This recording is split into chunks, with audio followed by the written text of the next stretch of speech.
जय हिंद. आज आपल्याला काय बघायचं आहे की विद्यार्थी दशेमध्ये जी सर्वात मोठी अडचण आहे विद्यार्थ्यांच्या समोरची, ज्यामध्ये वाचलेलं, ऐकलेलं किंवा लेक्चर करताना तुम्ही जे काही पाहिलेलं आहे, व्हिज्युअली पाहिलेलं आहे, या सगळ्या गोष्टी एकंदरीत याला आपण म्हणू अभ्यास. तुम्ही जो अभ्यास करताय हा अभ्यास आपल्याला जास्त काळ, विद्यार्थ्यांना अभ्यास जास्त काळ लक्षात का राहत नाही, त्याच्यामागे काय कारण आहे, हा अभ्यास जास्त काळ लक्षात कसा ठेवायला पाहिजे, याच्या पाठीमागचे सायंटिफिक कारण काय आहेत आणि यावरती काही सोपे उपाय आहेत जे करून आपण आपला अभ्यास जो आहे तो जास्त काळ लक्षात ठेवू शकतो.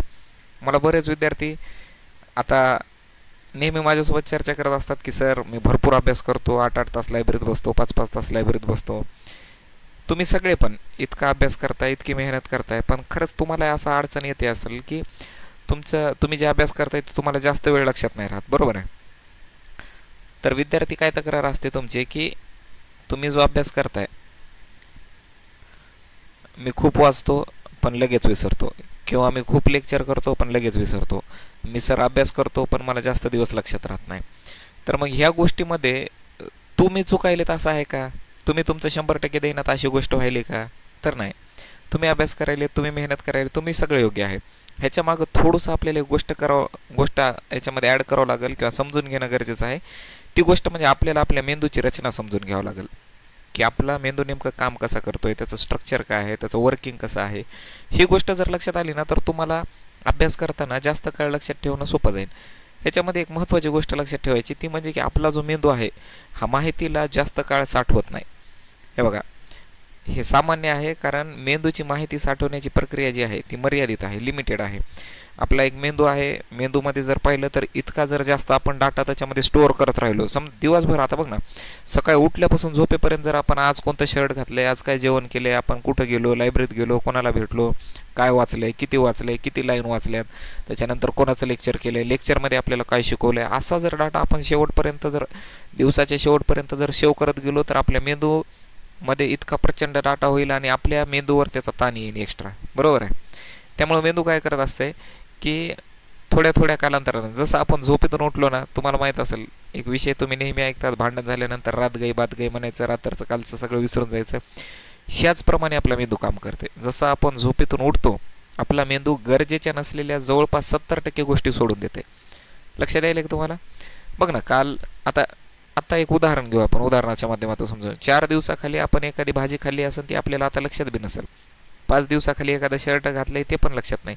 6 दिवसाखाली आपण एखाद्या मित्राला मैत्रिणीला भेटलो ते पण लक्षात नाही. हां, पण जर आठवायचाच प्रयत्न केला तर आठवू शकते. पण असं जनरली काय होते, मेंदू त्या गोष्टीला काय करत जाते, विसरत जाते. मग हे कशामुळं? कारण मेंदूची रचना आहे, लिमिटेड डाटा आहे, लिमिटेड डाटाला काय करायचं, स्टोअर करायचं. बाकी एक्सेसवाला डाटा जे आहे त्याला काय करायचं, कट करत जायचं. हे त्याचं एक नॅचरल वर्किंग आहे. पण याच्यामध्ये जर आपण योग्य सायंटिफिक पद्धती जर वापरल्या, वैज्ञानिक पद्धतीचा वापर केला तर आपली स्मरणशक्ती जी आहे, मेमरी, हिला आपण 3 ते 4 पटीनं आपण हिला वाढवता येते. आणि ते कसं करणार आहेत आपण या व्हिडिओमध्ये. हा व्हिडिओ थोडासा लांब होऊ शकते, पण सगळ्यांनी शेवटपर्यंत बघायचा आहे. हा व्हिडिओ झाल्याच्या नंतर मला कमेंटमध्ये सांगा तुम्हाला या व्हिडिओमधून काय गोष्टी कळाल्यात, ठीक आहे. आणि माझ्यासोबत तुमचं एक कनेक्टिव्हिटी झालं पाहिजे पूर्व, कारण तुम्ही अभ्यास करायला तुमच्यासोबत कोणता तरी शिक्षक कनेक्ट असला पाहिजे, ज्याला तुमच्याबद्दलच्या प्रत्येक गोष्टी माहीत असावं. त्यामुळे मी इथं खाली माझा नंबर पण दिला आहे, व्हॉट्सअप. मला व्हॉट्सअपला मेसेज करा, इथं जे काही सोशल मीडिया दिलेत याच्यावर मेसेज करा, कमेंट करा. कारण तुमच्यासोबत एक अंडरस्टँडिंग झाली ना तर मला तुमचे प्रॉब्लेम आणखी समजून घेता येतील, त्याच्यावर आपण सोल्युशन काढू शकतो. कळालं का? तर बघा, याच्या मागच्या काही सायंटिफिक पार्श्वभूमी बघूयाची. म्हणजे एक एबिंगहॉस नावाचा फॉरगेटिंग कर्व आहे, एक शास्त्रज्ञ होते. ते म्हणले की एक फॉरगेटिंग कर्व म्हणजे विसरून जाण्याचा एक कर्व त्यांनी बनवला आहे. ह्या कर्वमध्ये काय म्हणते की अभ्यास केल्याच्या नंतर आपण कंप्लीट 24 तासानंतर 70% माहिती आपली विसरली जाते. काय म्हणतात? एबिंगहॉस म्हणते बघा की अभ्यास केल्याच्या नंतर 24 तासानंतर जसं आपण झोपेतून उठतो तर आपण उठल्यानंतर आपली 70% जी माहिती आहे ती विसरून जाते. म्हणजे फक्त हे अभ्यासासंदर्भातच नाही, ते दिवसभरामध्ये घडलेल्या सगळ्या लहान मोठ्या गोष्टी ज्या असतात त्याच्यातल्या 70% विसरून जातात, पण अति महत्त्वाच्या असणाऱ्या काही गोष्टी असतात त्या 20-30% मध्ये स्टोअर होतात.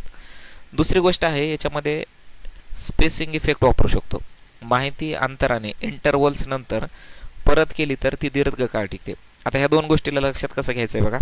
तुम्ही जेवढी पण दिवसभरामध्ये ज्या काही क्रिया करता, ज्या काही ॲक्शन करता, जे काही वाचतात, लिहितात, ऐकतात, व्हिडिओ बघतात, लेक्चर बघतात, ह्या सगळ्या गोष्टी ज्या आहेत, तुम्ही झोपल्यानंतर ज्यावेळेस तुमचा झोपीमध्ये 7 ते 8 तासाची झोप घेतल्यानंतर तुमचा मेंदू त्या झोपीमध्ये काय होतं, रिफ्रेश व्हायला लागते, किंवा दिवसभरामध्ये जे काय मेंदूमध्ये नवीन कनेक्शन्स बनायला लागले त्याला रिफ्रेश करतात मेंदू. ठीक आहे, ती त्याची एक नॅचरल प्रोसेस आहे त्याची, की जास्त माहिती आलेली आहे तिला डिलीट करा, उद्याच्या दिवसासाठी एक फ्रेश ब्रेन आपल्यासमोर रेडी असते. ठीक आहे, तर त्याच्यामध्ये ते 70% माहिती विसरली जाते. मग त्याच्यात जी 70% आज आपण दिवसभरात वाचलेली असेल, ऐकलेली असेल, व्हिडिओ केलेली असेल, लेक्चर केलेली असेल, क्लास केलेली असेल, ती पण त्याच्यामध्ये असेल आणि ती विसरून जाईल. मग ही विसरू नये म्हणून आपल्याला काय करावं लागेल, याच माहितीला स्पेसिंग इफेक्टमध्ये वापरावं लागेल. म्हणजे जे वाचलेलं आहे त्या माहितीला, जे अभ्यास केलेला आहे त्या अभ्यासाला आपल्याला काही इंटरव्हलमध्ये परत आपल्याला ते मेंदूला द्यावं लागेल. आणि जर आपण हे करायला लागलो, ही सवय जर आपल्याला एकदा लागली, तुम्हाला बघा ना, आता एखाद्याचा नंबर आपल्या लक्षात ठेवायचा, आपण 4 वेळा 5 वेळा 4 वेळा 5 वेळा ज्यावेळेस आपण डोक्यात ठेवतो त्यावेळेस ते ब्रेनमध्ये लक्षात राहते. ATMचा पासवर्डच घेणार आहे. जर तुम्हाला कोणी ATM दिलं, माझं हे पासवर्ड आहे लक्षात ठेव म्हणून त्याला आपल्याकडे दिलं आणि आपण गेलो ATMला पैसे काढा, आपण 4-5 वेळा 10 वेळा 15 वेळा म्हणत जातो की जो काय पासवर्ड आहे, आणि तिथं जाऊन आपण बरोबर टाकतो, कारण त्याचं आपल्या मेंदूला कळतं, हे महत्त्वाचं आहे लक्षात ठेवायचं. तसं ते कशामुळे कळलं, कारण ते आपण रिपीट केलं. तसं आपल्याला अभ्यास रिपीट करावं लागेल. आपल्याला विशेष इंटरव्हलच्या टाईमनंतर, म्हणजे थोड्या वेळानंतर आपल्याला ती गोष्ट पुन्हा रिकॉल करावं लागेल. त्याच्यानंतर रिकॉल कसा असला पाहिजे, आपला ॲक्टिव्ह असला पाहिजे. मग ॲक्टिव्ह रिकॉल काय आहे बघा, ॲक्टिव्ह रिकॉल करण्यासाठी स्वतःला प्रश्न विचारून उत्तर काढणं ही सर्वात प्रभावी पद्धत आहे. आता उदाहरण, की जसं समजा आपण दिवसभर अभ्यास केला आहे, समजा आपण उदाहरण घेऊ पॉलिटीमधला, आपण पहिला पॉलिटीमधले आपण जे 22 भाग आहेत, ठीक आहे, राज्यघटनेचे 22 भाग आहेत, आपण त्या 22 भागांना आज दिवसभरामध्ये वाचले किंवा त्याचा क्लास केला, लेक्चर केले, तर आपण झोपत असताना त्याच्यावरती थोडंसं एक रिव्हिजन करणं गरजेचं आहे. आणि जरी झोपत असताना रिव्हिजन नसेल केलं तर उद्या सकाळी उठल्या किंवा उद्या दिवसामधून त्याच्याकडे अशी एक ओझरती नजर तरी त्याच्यावरती मारायची. ठीक आहे, मग मेंदूला एक गोष्ट लक्षात राहते की हे काहीतरी जे वाचलेलं आहे हे महत्त्वाचं आहे, याला जास्त काळासाठी सेव्ह करायचं आहे, आणि मग मेंदू त्याला आपल्या परमनंट मेमरीमध्ये स्टोअर करायला लागते. आपल्या मेमरीचे 2 प्रकार असतात, तुम्हाला माहिती आहे, एक टेम्पररी मेमरी आहे आणि एक परमनंट आहे. ठीक आहे, तर ही जी टेम्पररी आहे, या टेम्पररी मेमरीमधल्या ज्या गोष्टी आहेत ह्या काय असतात, तात्पुरत्या. ठीक आहे, आणि परमनंट मेमरी जी आहे, तर परमनंटमधल्या गोष्टी आपल्या कधीच विसरत नाही. ठीक आहे, जसं की ड्रायव्हिंग असेल, स्विमिंग असेल, ह्या गोष्टी याच्यामध्ये येतात. लक्षात आलं तुम्हाला? चला आता पुढचं बघू. मग स्मरणशक्ती वाढवण्याच्या काही टेक्निक आहेत का, तर टेक्निकमध्ये आता मी तुमच्यासोबत काही या महत्त्वाच्या टेक्निक डिस्कस करायलो, ह्या सगळ्यांनी लक्षात ठेवायच्या. आता याच्यामध्ये स्पेस्ड रिपिटेशन नावाची एक पद्धत आहे. काय आहे बघा, स्पेस्ड रिपिटेशन. तर हे स्पेस्ड रिपिटेशन म्हणजे काय, तर यामध्ये तुम्ही पहिल्या दिवशी जो अभ्यास करताय, ठीक आहे, आजपासूनच चालू करा किंवा उद्यापासून, उद्या सकाळी तुम्ही अभ्यासाला बसले, उद्याचा दिवस पहिला दिवस, आणि मस्त एक छानपैकी आपल्या रजिस्टरच्या पहिल्या पेजवरच लिहायचं. फर्स्ट डेला मी काय काय वाचवलं ते सगळे पॉईंट लिहायचे. ठीक आहे, तुम्ही लेक्चर करत असताल, वाचत असताल किंवा ऐकत असाल. ठीक आहे, ह्याला काय करायचं आहे, मस्त रजिस्टरच्या फर्स्ट पेजवरती लिहिणे, इथं लिहा फर्स्ट डे. त्याच्यामध्ये आजच्या दिवसामध्ये तुम्ही जो काही सिलेबस करताय, ठीक आहे, याच्यामध्ये समजा पॉलिटीचा तुम्ही जो टॉपिक केला आहे, समजा पॉलिटीचे आपण संविधानाचे भाग पाहिलेत, हा वाला टॉपिक केला आहे, याला काय करायचं आहे, दुसऱ्या दिवशी, म्हणजे ज्यावेळेस तुम्ही दुसऱ्या दिवशीचं तयार करत असताल आहे ना, सेकंड डेचं, तर सेकंड डेमध्ये सगळ्यात पहिल्यांदा काल जे झालं याला थोडंसं रिव्हिजन करा. ठीक आहे, मग तुमचा अशाच प्रकारचा 3रा दिवस असेल, 4था दिवस असेल, 5वा दिवस असेल, 6वा दिवस असेल. त्याच्यानंतरचा 7वा दिवस जे असेल, या 7व्या दिवशी तुम्हाला काय करायचं आहे, पहिल्या दिवशी जी गोष्ट वाचली हिला पुन्हा तुम्हाला रिपीट करायचं आहे. लक्षात आलं का? 7वा दिवस जो असेल या दिवशी तुम्हाला आपण जे पहिल्या दिवशी वाचलेला अभ्यास केलेला आहे या अभ्यासाला तुम्हाला एक रिव्हिजन द्यावं लागेल. ठीक आहे, आणि त्याच्यानंतर पुन्हा मग 7व्या दिवशीच्या नंतर जो 8वा दिवस असेल, या 8व्या दिवशी तुम्हाला दुसऱ्या दिवशी वाचलं जे असेल त्याला रिव्हिजन द्यायचं आहे. 9व्या दिवशी 3ऱ्या दिवशी जे वाचलं असेल याला रिव्हिजन द्यायचं. 10व्या दिवशी तुम्हाला 4थ्या दिवशी जे वाचलं याचं रिव्हिजन करायचं आहे. लक्षात आलं का? म्हणजे दर 7 दिवसानंतर तुम्ही तुमच्या अभ्यासाचं रिव्हिजन करणे. आणि त्याच्यानंतर जर बघितलं तर 3रं रिव्हिजन याचं असलं पाहिजे 30 दिवसानंतर. 3रं रिव्हिजन किती दिवसानंतर असलं पाहिजे? 30 दिवसानंतर. या पद्धतीनं जर तुम्ही अभ्यास केला आणि पूर्व तुम्हाला सक्सेस होण्यापासून कोणीच नाही थांबवू शकत, माहिती आहे का? कारण तुम्ही एवढी मेहनत करतात, एवढा अभ्यास करतात, फक्त चुकायले कुठं तर त्या रिव्हिजनमध्ये किंवा त्या मेंदूला आपल्याला ती गोष्ट सांगण्यामध्ये की ही माहिती महत्त्वाची आहे, हिला जास्त काळासाठी ठेव. आणि हे करण्यासाठी तुम्हाला काय करावं लागेल, एक कंटिन्युअस रिपिटेशन करावं लागेल. आणि या पद्धतीनं जर तुम्ही माहिती जर दीर्घकाळामध्ये ह्या माहितीनं तुमची जी माहिती आहे, तुमचा जो डेटा आहे, तुमचा जो अभ्यास आहे तो लॉंग टर्मसाठी तुमच्या लक्षात राहते. त्याच्यानंतर बघा दुसरी एक पद्धत आपण वापरू शकतो, तिला म्हणतो आपण पोमोडोरो टेक्निक आहे ना. तर ही पोमोडोरो टेक्निक मी तुम्हाला म्हणजे हायली रिकमेंड करेल की तुम्ही काय करणे, ही फक्त अभ्यासासाठी पद्धत वापरायची. आणि अभ्यास करत असताना लहान लहान सत्रामध्ये म्हणजे छोटे छोटे इंटरवल पाडा. वाचलेले डोळे मिटून आठवण्याचा प्रयत्न करा, ठीक आहे. आणि पुढचे 2-3 महिने, 4 महिने, 6 महिने, 8 महिने, वर्षभर तुम्ही जे काय अभ्यास करायला सगळ्यापासून कट ऑफ व्हा. वाचलेलं डोळं मिटून आठवण्याचा प्रयत्न करा. प्रश्न उत्तर स्वतःला विचारा किंवा प्रश्न उत्तर स्वतः लिहा. जर तुम्ही मेन्स वगैरेची तयारी करत असाल तर स्वतः लिहिणे, ठीक आहे. आणि प्रश्न उत्तर असेल किंवा मग PYQ जे असतील MCQs, हे सोडवणं जगामधला सर्वोत्तम पर्याय आहे अभ्यास करण्याचा. अभ्यास करण्यामध्ये तुम्ही जर 100 घंटे अभ्यास करत असाल किंवा 100 दिवस अभ्यास करत असाल, त्याच्यामधले जर तुम्ही 30 ते 40 दिवस PYQला दिले ना पूर्व, तुमचा रिझल्ट येण्यापासून कुणीच नाही थांबवू शकत तुम्हाला. लक्षात आलं का? मागच्या एका व्हिडिओमध्ये आपण PYQचं ॲनालिसिस करायचं कसं, हा व्हिडिओ घेतला आहे मी, ठीक आहे. ते व्हिडिओ पण बघा तुम्ही सगळ्यांनी, ते तुम्हाला खूप जास्त हेल्प करेल. त्याच्यानंतर बघा माइंड मॅपिंग आणि व्हिज्युअलायझेशन. आता तुम्हाला मी ज्यावेळेस जिओग्राफी शिकवतो त्यावेळेस तुम्ही लक्षात घेतलं असेल, या माइंड मॅपिंग आणि व्हिज्युअलायझेशन पद्धतीचा वापर करतो. याच्यामध्ये मी तुम्हाला मोठ्या माहितीचं आकृती, चार्ट आणि रंगीन नोंदीबाबत असं बनवा म्हणून तुम्हाला सांगत असतो. आणि तुम्ही मला जे मॅप काढून पाठवतात, तुम्ही मला जे काही त्याच्यामध्ये वेगळे वेगळे भारताचे असेल, महाराष्ट्राचे असेल, हे मॅप ज्यावेळेस तुम्ही काढून पाठवता त्यावेळेस तुम्ही काय करता, आपला मेंदू चित्र पटकन लक्षात ठेवतोय, कळलं का? त्यामुळं तुम्हाला मी मॅप काढायला सांगत असतो. तुम्ही कधी असं म्हणलं असेल की यार मला चेहरा लक्षात यायला पण नाव आठवणं झाले, असं बरेचदा होते आपलं. कारण आपला मेंदू जो आहे तो पिक्चरियल फॉर्ममध्ये डाटा जास्त सेव्ह करत असते, म्हणजे चित्र पटकन लक्षात ठेवते. आणि चित्र लक्षात ठेवते पण असं जे वाचलेलं आहे ते लक्षात ठेवत नाही. त्यामुळं तुम्ही जेव्हा पण अभ्यास करत असताना त्यावेळेस नकाशे काढा, चार्ट बनवा, मॅप काढा. लक्षात यायला तुम्हाला? तुम्ही ज्यावेळेस पिक्चरियलच्या फॉर्ममध्ये ज्यावेळेस तुम्ही डाट्याला सेव्ह करत असताल, ठीक आहे, त्याच्यामध्ये आकृत्या बनवा आणि रंगीत नोंदी करा, ठीक आहे. कलरफुल पेन वापरा. पेन कसे असले पाहिजे तुमचे? कलरचे. यामुळे काय होते, तुमच्या ब्रेनला लक्षात राहते की समजा आता लय महत्त्वाचं काय दिसत असेल त्याला रेड कलर न करा मार्क. कारण जन्मल्यापासून तुम्ही लाल कलर म्हणजे धोक्याचा, लाल कलर म्हणजे इम्पॉर्टंट असं पाहिलेलं असते. त्यामुळं तुमच्या मेंदूला लक्षात राहते की यार हे रेडमध्ये लिहिलेलं आहे, हे काहीतरी इम्पॉर्टंट असं याला आपण वाचलं पाहिजे. म्हणजे सगळं पुस्तकच रंगू नका बरं, नाहीतर आपलं सरनं सांगितले घेतलं उद्या वही पेन आणि सगळं पुस्तक रंगवलं असं नाही पाहिजे. महत्त्वाच्या गोष्टी तुम्हाला कळल्या पाहिजे, ठीक आहे. त्याच्याबद्दल बी आपण चर्चा करणार आहेत नेक्स्ट व्हिडिओमध्ये, आपण बघूया, ठीक आहे. आता पुढचा पॉईंट आहे इंटरव्हलिंग टेक्निक, ठीक आहे. लिव्हिंग टेक्निक, ठीक आहे. एकाच विषयाचा दीर्घकाळ अभ्यास न करता अदलाबदल करा. याचं उदाहरण असं बघा, तुम्ही याला तासामध्ये डिवाईड करू शकता. सुरुवात करताना तुम्ही काय करणे, सुरुवात करत असताना याला तासामध्ये डिवाईड करा. 1 तासाचा इतिहासाचा अभ्यास करा, 1 तासाचा भूगोलचा करा, 1 तासाचा अर्थशास्त्र करा. किंवा याच्यानंतर तुम्हाला जे पण विषय आवडत असतील किंवा ज्या पण विषयाचा तुमचा अभ्यास राहिला आहे, सुरुवातीला त्या विषय घेणं, त्याच्यानंतर दुसऱ्या काळामध्ये थोडासा हलका विषय घेणं आणि तिसऱ्या तासामध्ये एकदम लाईटवाला विषय घेणं. ज्यावेळेस तुम्ही या विषयाला इंटरचेंज करत असताना तर तुमचा ब्रेन एकदम स्टार्टिंगला आपण अभ्यासाला बसलेलो असतो ना पहिल्या तासाला, तसा दुसऱ्या तासामध्ये ज्यावेळेस विषय बदलल्यानंतर तो जो असते एकदम नवीन रिकॉल, जसा नवीन अभ्यास जसा चालू करायचा तसं दुसऱ्या तासाच्या सुरुवातीच्या वेळेमध्ये पण असते. आणि जिथं आपण विषय बदलला तर तिसऱ्या तासामध्ये पण तो तितकाच ॲक्टिव्ह आणि फ्रेश असते की जितका पहिल्या तासामध्ये होता. त्यामुळं ही जी आहे लिव्हिंग टेक्निक जी आहे ही नेहमी वापरा. एकाच विषयाचा दीर्घ अभ्यास न करता विषयाची अदलाबदल करा. आणि सुरुवात करताना तुम्हाला या गोष्टी करायच्या, ठीक आहे. तुम्ही ज्यावेळेस अभ्यासामध्ये एक्सपर्ट झालेत, प्रो झालेत, त्यावेळेस तुम्ही अभ्यासामध्ये एका विषयाला 2-3 तासापर्यंत पण वाचू शकता. पण सुरुवात करत असताना ह्या गोष्टी करणं गरजेचं आहे.